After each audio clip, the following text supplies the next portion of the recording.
Faça a sua assinatura e torne-se membro do canal. Tornando-se membro do canal, você terá acesso à minha biblioteca pessoal. Você terá acesso a um acervo com muitos livros raros, falando sobre Antigo Testamento, Novo Testamento, essênios, filosofia, ciência da religião, história do judaísmo primitivo, zoroastrismo, arqueologia, entre outros temas. Fazendo o plano de assinatura ilustre da ordem, você ganha acesso antecipado a estudos e vídeos. No plano de assinatura Grão-Mestre, você conversará comigo todos os dias sobre a minha metodologia de estudos e o que eu estou lendo diariamente, tendo a oportunidade de aprender diretamente comigo e receber todos os ensinos em primeira mão.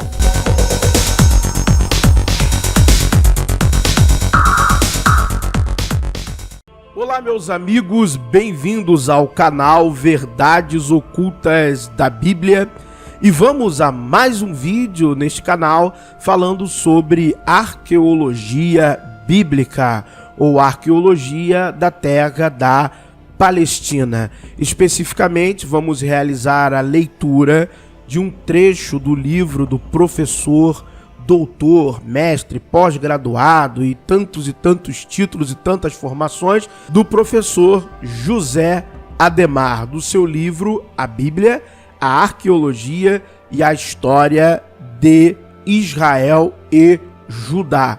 Um excelente livro, um livro de um arqueólogo de verdade.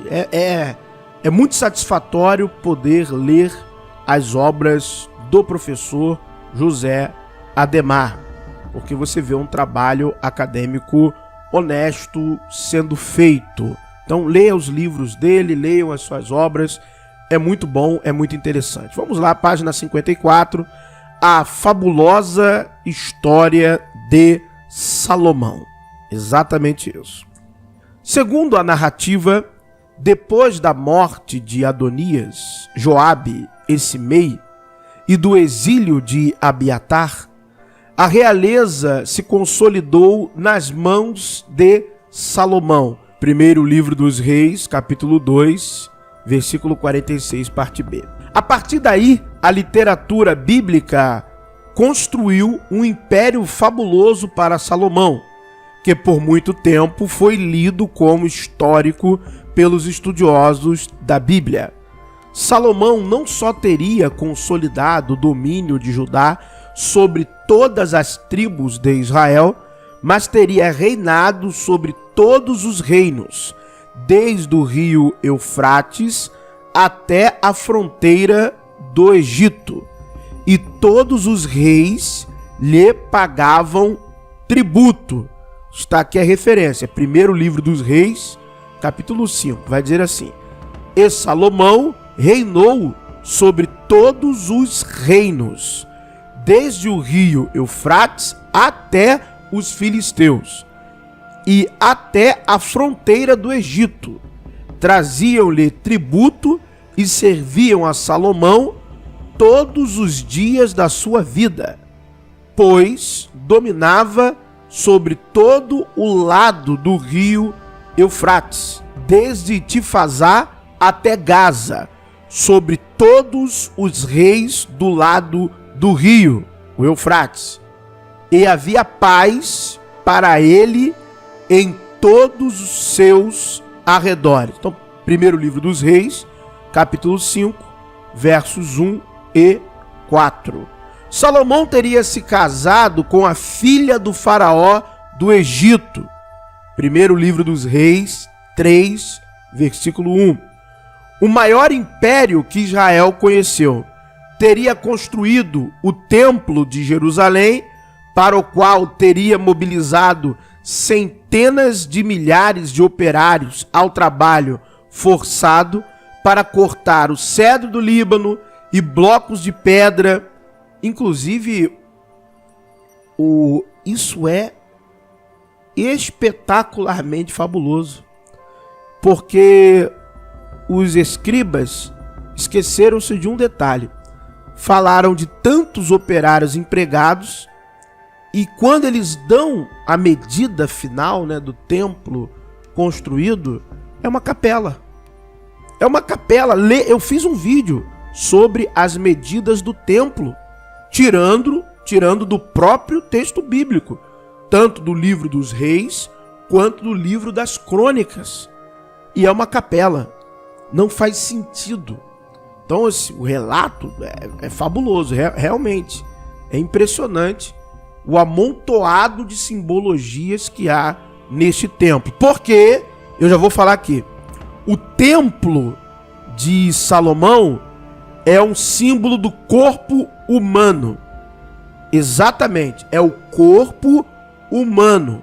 Exatamente. Pode pesquisar, pode ir atrás dessa informação. Com certeza absoluta. O que eu estou falando para você aqui é fidedigno. Todos os estudiosos sabem desta associação, desta simbologia. Vamos continuar a leitura. Teria construído um palácio sem igual, com um trono de ouro maciço. Teria tido 700 mulheres princesas e 300 concubinas. E se tornado o mais rico dos homens. Os escudos dos seus soldados eram de ouro, assim como os utensílios da cozinha. Nada era de prata. Abre aspas. A prata era tão comum em Jerusalém quanto as pedras. Óbvio que isso aqui é simbólico. Salomão também teria sido o mais sábio dos homens. Sua sabedoria era maior que a de todos os filhos do Oriente e maior que toda a sabedoria do Egito. Foi mais sábio que qualquer homem. Falou 3.000 provérbios e 1.005 cantos. Está lá no primeiro livro dos Reis, capítulo 5, versículos 10 a 12. De todas as nações vinham pessoas para ouvir sua sabedoria. Primeiro livro dos Reis, capítulo 5, verso 14. E daí que nasce a fama que transforma Salomão no pai da literatura sapiencial, a qual todos os livros desse gênero na Bíblia devem ser atribuídos. Não só livros, mas também histórias com E e não histórias com H, mas também histórias de sabedoria popular, como o caso das duas mulheres que disputavam a guarda do filho. No entanto, que fique claro aqui, meus amigos, no entanto, não há como não dizer que as dimensões da riqueza, dos tributos, da corveia, do poderio militar e da frota de navios estão completamente fora da realidade de Israel, porque tudo será simbólico. Se você for pegar como literal, você está lascado. Vai bater cabeça, vai em podcast com diploma para mentir, que é o que alguns aí têm feito, né? Formado em teologia, formado nisso, não sei o que, arqueólogo e blá blá blá, e mente. Fazer o quê? Na base está a referência à atividade comercial que na época a Assíria mantinha com a Fenícia, Egito, Arábia, Índia, Damasco e toda a Mesopotâmia. Então essa atividade comercial dita era da Assíria, beleza? Que fique claro isso. Isso é prova histórica e arqueológica. As dimensões assemelham-se particularmente aos padrões persas. Do Eufrates até o Egito foi a extensão que alcançaram o Império Assírio e o Império Persa. Não houve Império Judaíta. Isso não existiu. Que fique claro isso. Império Judaíta não tem comprovação arqueológica nenhuma até o momento. E já se cavou bastante, se cava e tem gente cavando agora, nesse momento, lá nas terras de Israel. E não há essas comprovações arqueológicas desse magnânimo Império Davídico e Salomônico. Do Eufrates até o Egito, vou ler de novo, foi a extensão que alcançaram o Império Assírio e o Império Persa. Inclusive, a expressão do lado do rio, a Transeufratênia, é uma expressão tipicamente persa, usada para designar a região do outro lado do rio Eufrates. Você tem essa evidência em Esdras 7:21. Pesa também contra a veracidade histórica o fato de que, apesar de ter adquirido tanto poder, riqueza e fama, Salomão não é mencionado em nenhum texto extrabíblico do Egito ou da Mesopotâmia. O que você tem que parar para pensar que se ele é um personagem histórico, se Salomão é um nome histórico de fato, seria inevitável um reino dessa magnitude e um homem tão sábio não ser citado em fontes extrabíblicas. Dado que tantos reis teriam lhe pagado tributo, ele teria se casado com tantas mulheres, seria impossível não haver fontes que o citassem caso ele fosse um personagem histórico. Essa mesma interpretação deve ser feita ao se abordar a sabedoria de Salomão. Mais ainda, trata-se da disputa entre a teologia de Israel e a sabedoria do Oriente e do Egito, e posteriormente da Grécia. Se para a filosofia grega a sabedoria é um fruto da razão, da lógica e da argumentação, para Israel toda a sabedoria vem de Javé. Estão aqui os versículos em Provérbios, em Eclesiastes e por aí vai. Também em Eclesiástico, né, que é um livro Sabedoria de Ben-Sira ou Sabedoria e por aí vai, que falam dessa sabedoria de Salomão. Tanto os livros da Bíblia hebraica quanto os deuterocanônicos do Antigo Testamento. O fato de Salomão receber a sabedoria de Jeová, Javé, o tetragrama, faz com que esse homem seja o mais sábio dos reis. Seria inevitável.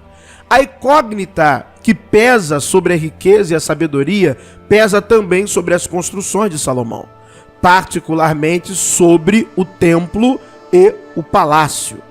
Por mais que se tenha escavado incansavelmente em Jerusalém, em volta do monte do templo, à procura dessas obras, a arqueologia não encontrou até o presente momento sinais do fabuloso templo de Salomão e do seu palácio. Não tem nada. Sabe qual é a evidência?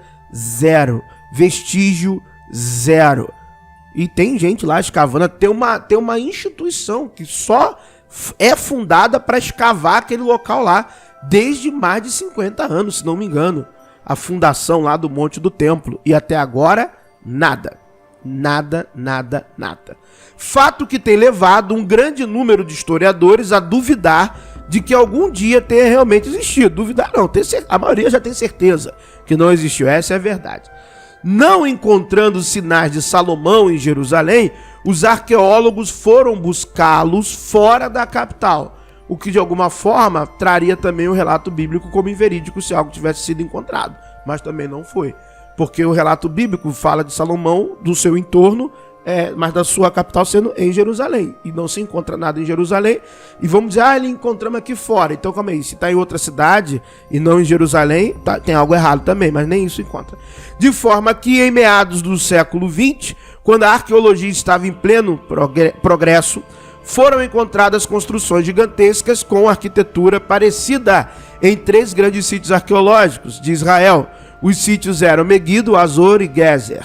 Curiosamente, conforme o relato bíblico, Salomão teria construído as cidades desses sítios, com a questão da corveia que impôs o rei Salomão construiu o templo de Javé, o seu palácio, o Melo e a muralha de Jerusalém, bem como Azor, Meguido e Gézer. Está no primeiro livro dos Reis, capítulo 9, verso 15.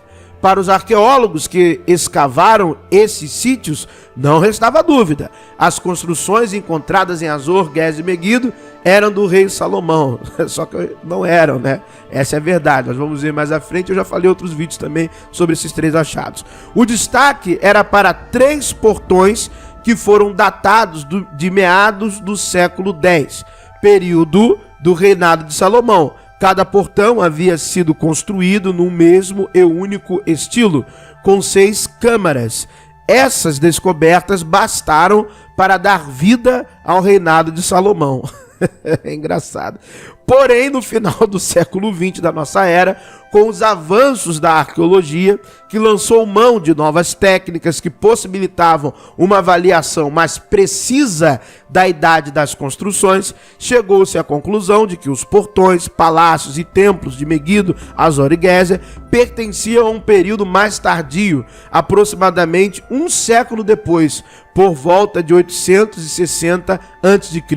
Concluiu-se, portanto, que as obras não haviam sido feitas por Salomão, mas por Acabe, o rei que reinou em Israel Norte entre os anos 873 e 852, enterrando assim os fundamentos sobre os quais o insólito reino de Salomão estava construído.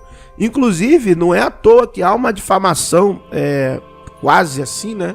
Podemos dizer, acerca do sul para com o norte. Mas, por curioso, nós encontramos diversas evidências do norte, de dinastias de reis, e pouca, né, vamos dizer assim, no sul. Né? No sul temos um pouco mais de escassez. Alguns reis encontramos, né?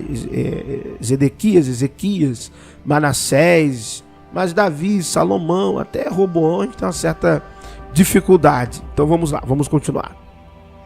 Enfim, pelo que as escavações arqueológicas têm mostrado, é praticamente impossível falar de um reino de Judá. Vou repetir. Enfim, pelo que as escavações arqueológicas têm mostrado, é praticamente impossível falar de um reino de Judá com características de Estado antes do século VIII.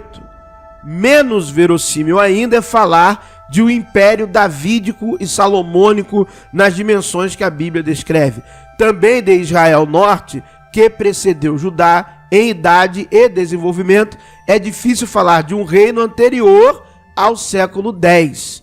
Assim, pesquisar sobre a história de Saul, Davi e Salomão é um tatear no escuro. Com Jeroboão I, 931 a 909, que veremos a seguir, talvez já possamos ter um ponto de referência para o início da história do reino de Israel Norte. É isso, meus irmãos. Você ler, aprender arqueologia com arqueólogos imparciais, isentos e honestos faz toda a diferença para o seu crescimento e o seu desenvolvimento no que diz questão à Bíblia e para adentrarmos futuramente mais a fundo na linguagem simbólica. Muito obrigado por terem assistido a mais um vídeo do canal. Deus, o verdadeiro Deus, abençoe a todos. Obrigado por assistir mais um vídeo. Se inscreva no canal.